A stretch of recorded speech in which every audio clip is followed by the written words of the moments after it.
তোমার এত বড় সাহস, তুমি আমার সামনে গলাবাজি করছো? তুমি যদি মেয়ে ছেলে না হই বেটা ছেলে হইতা, এক্ষুনি আমি তোমার গলা নামিয়ে দিতাম। এখনো ভালোই ভালোই বলছি, বেরিয়ে যাও এখান থেকে, না হলে এইখানেই দুজনকে পুঁতি রেখে দিব।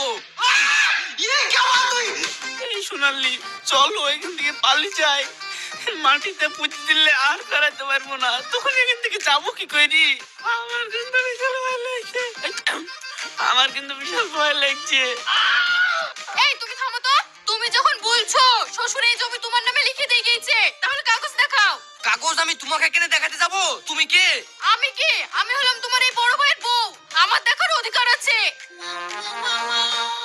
এই তুমি কিছু বলছো না কেন? আমি আবার কি বলবো, তুমি তো সব বলছো, হয়তো হয়ে যাবে।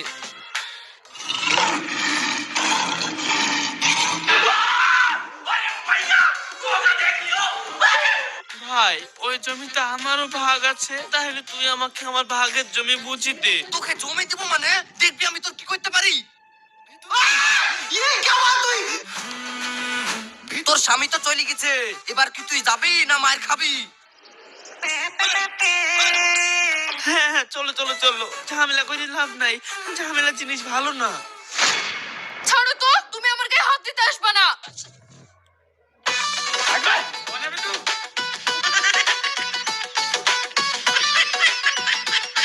হিরো না জিরো, হিরো না জিরো, হিরো না জিরো, হিরো না জিরো। আরে হিরো না জিরো, আরে হিরো না জিরো, আরে হিরো না জিরো। কি হলো সোনালি, তুমি ব্যাগ গুছাচ্ছ কেনে? আমি চলে যাচ্ছি সারা জীবনকার মতো মায়ের বাড়ি। আমি আর তোমার ভাত খাবো না। এইসব তুমি কি বলছো? হ্যাঁ আমি ঠিকই বলছি। তোমার মতো কাপুরুষের সাথে সংসার করার থেকে সারা জীবন বাপের বাড়িতে পড়ে থাকা অনেক ভালো। এই সোনালি, তুমি যদি চলে যাও তাহলে আমি কাকিলি থাকবো।